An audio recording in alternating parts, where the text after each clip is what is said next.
आपलं स्वागत आहे। आंध्र प्रदेशचे उपमुख्यमंत्री आणि पॉवर स्टार म्हणून ओळख असणारे सिने अभिनेते पवन कल्याण यांनी शनिवारी रोड शो करीत भाजपा आणि महायुतीचे शहर मध्य मतदारसंघाचे उमेदवार देवेंद्र कोठे यांना निवडून देण्याचे आवाहन केले।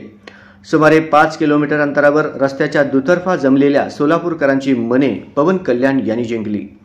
अक्कलकोट रोड येथील पाणी टाकीजवळ सिने अभिनेते पवन कल्याण यांचे आगमन होताच उघड्या जीपमध्ये उभे राहिलेल्या अभिनेते पवन कल्याण आणि भाजपा महायुतीचे उमेदवार देवेंद्र कोठे यांचे नागरिकांनी फटाक्यांची आतिषबाजी करत जेसीबीने फुले उधळून त्यांचे भव्य स्वागत केले।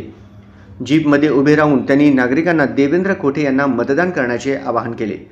नागरिकांनीही त्यांच्या आवाहनाला जोरदार प्रतिसाद देत भाजपा आणि महायुतीचे उमेदवार देवेंद्र कोठे यांच्याच पाठीशी खंबीरपणे उभे राहण्याचा निर्धार व्यक्त केला। जय श्रीराम, भारत माता की जय, वंदे मातरम, जय मार्कंडेय अशा घोषणांनी सर्व रस्ते दुमदुमून गेले होते।